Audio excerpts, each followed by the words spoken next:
நமச்சிவாய வாழ்க. நாதன் தாழ்வாழ்க. தென்னாடுடைய சிவனே போற்றி, எந்நாட்டவர்க்கும் இறைவா போற்றி. ஓம் நமச்சிவாய. திருச்சிற்றம்பலம். நண்பர்களே, நாம் திருவாசகம் எனும் தேனை சுவைத்து கொண்டு வருகிறோம். அதில் திருச்சதகம் என்ற பகுதியிலே ஆனந்தத்து அழுந்தல் என்ற தொகுதியிலே உள்ள பாடல்களை படித்து வருகிறோம். இது இரண்டாவது பகுதி. திருச்சதகத்திலே ஆனந்தத்து அழுந்தல் என்ற இந்த பகுதியிலே பேரின்பத்தில் அழுந்தி நிற்றலை பற்றி சொல்லுகிறார். ஆனந்தத்து அழுந்தல், அதாவது சிவானந்தம் பெற சிவத்திடம் மெய்யன்பு கொள்ள வேண்டும் என்று சொல்லுகிறார். ஓதாமல் ஒரு நாளும் இருக்க வேண்டாம் என்பது உலக நீதி என்னும் தமிழ் நீதி நூலை உலகநாதர் இயற்றினார். அதாவது தினமும் படிக்க வேண்டும் என்று சொல்லுவதற்கு ஓதுதல் என்ற சொல்லை பயன்படுத்துகிறார். அதேதான் சிவாலயங்களில் இறைவன் மீதான பாடல்களை தினமும் ஓதுவதை பணியாக கொண்டவர்களை ஓதுவார் என பெருமைப்படுத்தி கூறுகிறோம். அவ்வாறு ஓதுவது என்ன பயனை தரும்? கூட்டத்தோடு கூட்டமாக நாட்டமில்லாமல் பாடி, அதாவது நாடகத்தால் உன்னடியார் போல் நடித்து நான் நடுவே வீடகத்தே புகுந்திடுவான் மிக பெரிதும் விரைகின்றேன் என்று மாணிக்க வாசகர் கூறுகிறாரே பாருங்கள். அதாவது தம்மை நடிப்பதாக கூறுகிறார். அதனால் என்ன பயன்? நடிப்பே ஒரு நாள் நடப்பாக மாறிவிடும். நடித்துக்கொண்டே இருப்பவன் அந்த செயலை அதை தானே செய்வதாக மாறிவிடும் என்று சொல்லுது என்றுதான் இங்கே அவர் சொல்ல வருகிறது. ஓதுவார்க்கு உய்வு தரும். தினமும் நடிப்பதாக படித்தாலும் கூட ஓதுவது உய்வு தரும் என்று சொல்ல வருகிறார். அதனால் இதற்கு விடையாகத்தானே காதலாகி கசிந்து கண்ணீர் மல்கி ஓதுவார் தம்மை நன்னறிக்கு உய்ப்பது வேதம் நான்கினும் மெய்ப்பொருளாவது நாதன் நாமம் நமச்சிவாயவே என்று திருஞான சம்பந்தர் புலகாங்கிதம் அடைந்து பாடுகிறார் பாருங்கள். எனவே தினமும் இறைவன் புகழை பாடுவதும் கேட்பதும் மிகச் சிறந்த இறைவனி என்பதுடன் அதில் ஆழ்ந்து போவதும் அழுந்த நிலைப்பதும் அதனுடைய விளை பயனாகும். இப்பொழுது ஆனந்தத்து அழுத்தல் தொகுதியில் இன்று பார்க்கவிருக்க பாடல்களை பார்ப்போம். பாடல்: வேண்டும் நின் கழற்கண் அன்பு பொய்மை தீர்ந்து மெய்மையே ஆண்டு கொண்டு நாயினேனே ஆவை என்ற அருள்நீ பூண்டு கொண்டடியேனும் போற்றி போற்றி என்றும் என்றும் மாண்டு மாண்டு வந்து வந்து மன்னனின் வணங்கவே. பதப்பொருள் பார்த்தோம் என்றால், மன்ன அரசனே, அடியனேனும் அடியானாகிய நானும் மாண்டு மாண்டு வந்து அந்தும் பலகால் இறந்து பிறந்து வந்தாலும் பூண்டு கொண்டு உன் திருவடிகளை சென்னிமேற்கொண்டு போற்றி போற்றி என்றும் என்றும் வணக்க வணக்கம் என்று சொல்லி சொல்லி நின் வணங்க, உன்னையே வணங்குதற்கு நின் கழற்கண் உன் திருவடிக்கண் அன்பு வேண்டும், உண்மையான அன்பு வேண்டுவதாகும். ஆதலால் நீ பொய்மை தீர்த்து என்னுடைய பொய்யினை நீக்கி மெய்மையே உண்மையாகவே ஆண்டு கொண்டு அருளி நாயனைய எனக்கு ஆவ என்று அருள், ஐயோ என்று இறங்கி அருள் செய்வாயாக என்று கேட்கிறார். விளக்கம் என்னவென்றால், பிறவிகள் பல எடுத்தெடுத்தே இழைத்த போதிலும் இறைவன் திருவடிக்கண் அன்பு இருப்பின் இழுக்கில்லை என்கிறார். அதைத்தான் மாண்டு மாண்டு வந்து வந்தும் மன்னனின் வணங்க என்றார். இனித்த முடிய எடுத்த பாதமும் காணப்பெற்றால் மனித்த பிறவியும் வேண்டுவதே இந்த மாநிலத்தை என்று அப்பர் திருவாக்கன் அந்த வாக்கை ஒத்திருக்கிறது பாருங்கள். அவன் திருவடிக்கும் அன்பும் அவனே அருள வேண்டும். அதைத்தான் ஆவ என்று அருள்நீ என்று சொல்லுகிறார். காரைக்கால் அம்மையாரும் இரவாத இன்ப அன்பினையே இறைவனையே வேண்டி பெற்றமை இங்கு நினைவு கூறத்தக்கது.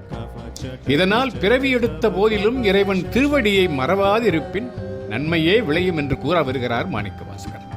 அடுத்த பாடல்: வணங்கு நின்னை மண்ணும் விண்ணும் வேத நான்கும் ஓலமிட்டு உணங்கு நின்னை எய்தலுற்று மற்றொருண்மை இன்மையின் வணங்கி யாம் விடயங்கள் என்ன வந்து நின்று அருளுதற்கு இணங்கு கொங்கை மங்கை பங்க என்கொலோ நீ நினைப்பதே. பதவாரியான பொருள். இறங்கு கொங்கை மங்க பங்க, நெருங்கிய தனங்களை உடைய மாதினை ஒரு கூருடையவனே, மற்றுவோர் உண்மை இன்மையின், உன்னை அன்றி வேறொரு மெய்ப்பொருள் இல்லாமையால் மண்ணும் விண்ணும், இந்த மண்ணுலகமும் விண்ணுலகமும் நின்னை வணங்கும், உன்னை அடைய விரும்பி வழிபடுகிறது. வேதம் 4 மறைகள் 4 நின்னை எய்தலுற்று உன்னை அடைய விரும்பி ஓலமிட்டு உணங்கும், முறையிட்டு அடைய பெறாமையால் வாடி நிற்கும். யாம் வணங்கி அடியேன்களாகிய நாங்கள் உன்னை வணங்கி விடேம் என்ன, உன் திருவடியை விடமாட்டோம் என்று கூறவும், வந்து நின்று அருளுதற்கு, நீ வந்து அருள் புரிவதற்கு நினைப்பது என்கொள். என்ன நினைப்பது யாதோ? மண்ணும் விண்ணும் என்று இங்கே சொல்வது ஆகுபெயராய் அங்குள்ள மக்களையும் தேவரையும் உணர்த்துகிறது. வேதத்தினாலே இறைவனது முழு இயல்பையும் கூற முடியாதாகையால் அதைத்தான் வேத 4 ஓலமிட்டு உணங்கும் என்று சொல்லுகிறார்.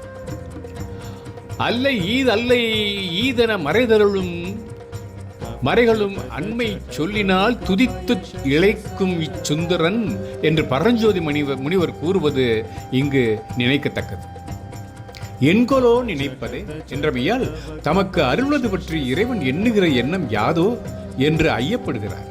இதனால் இறைவன் அருளினால் அன்றி அவன் அருளை பெற முடியாது என்பது தெளிவாக.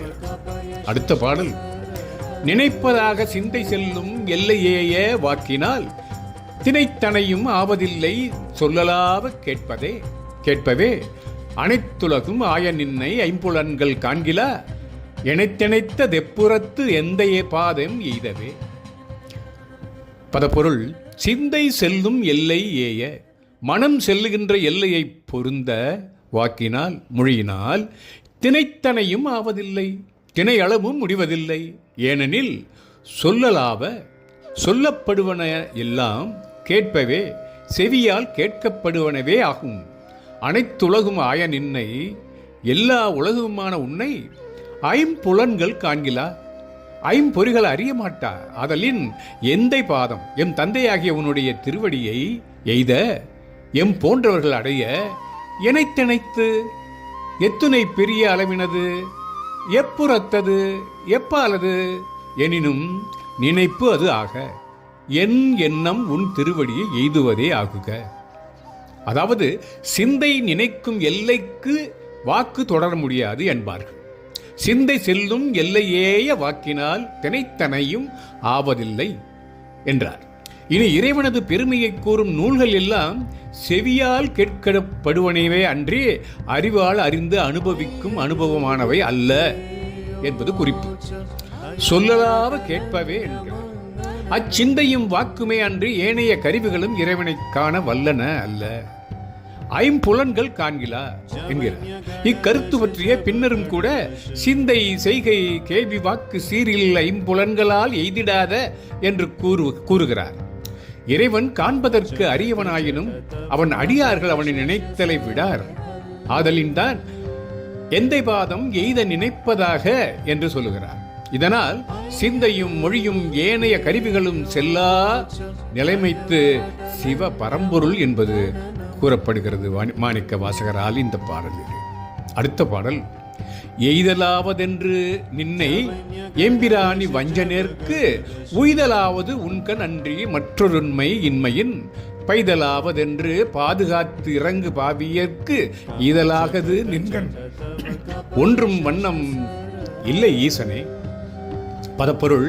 எம்பிரானே, எம் பெருமானே, ஈசனே, ஆண்டவனே, நின்னை எய்தலாவது யான் அடைதலாவது என்று எப்போது? இவ்வஞ்சனருக்கு, இந்த வஞ்சனாகிய எனக்கு உய்தலாவது உய்து பெறுதலாவது உண்கண் அன்றி உன்னிடத்தன்றி மற்றோர் உண்மை இன்மையின் வேறோர் உண்மையான இடத்தில் இல்லாமையால் பைதலாவது என்று அடியேனுக்கு துன்பம் உண்டாகும் என்று கருதி பாதுகாத்து காப்பாற்றி இறங்கு எனக்கு இறங்கி அப்பேற்றினை அருள்வாயாக. பாவியற்கு, பாவியனாகிய எனக்கு ஈது அலாது இதைத் தவிர நின்கண் உன்னிடத்தில் வண்ணம் ஒன்றும் இல்லை, வேண்டிக் கொள்வது வேறு ஒன்றுமே இல்லை. இறைவன் திருவடியே உயிர்களுக்கு வீடு பேறு ஆதலின் உய்தலாவது உண்கணன்றி மற்றோர் உண்மை இன்மையின் என்றும் அத்திருவடியை நீங்கினால் பிறவி துன்பமே வருமாதலின் பைதலாவது என்றும், அப்பேற்றினை அவனே அருள வேண்டுமாதலின் பாதுகாத்து இறங்கு என்றும், ஞானிகட்கு இறைவன் திருவடி என்று வேண்டுவது ஒன்றும் இல்லாமையால் ஈதலாது நின்கண் ஒன்றும் வண்ணம் இல்லை என்றும் கூறுகிறார். இறைவனைத் தவிர தனக்கு வேறு பொருட்டு இந்த உலகத்தில் வேறு எதுவுமே இல்லை. அதனால் இறைவனே இறங்கி நீயே வந்து அருள் புரிந்தால் அன்றி உன்னை அடைதல் அரிது என்று புலப்படுத்துகிறார் மாணிக்க வாசகர். இந்த மட்டில் திருச்சதகத்தின் ஆனந்தத்து அழுந்தல் பகுதியில் உள்ள பாடல்களை பார்த்தோம். எஞ்சிய பாடல்களை அடுத்து வரும் பகுதியில் காண்போம் என்று கூறி உங்களிடமிருந்து விடைபெறுவது அன்பன் நாகராஜன்.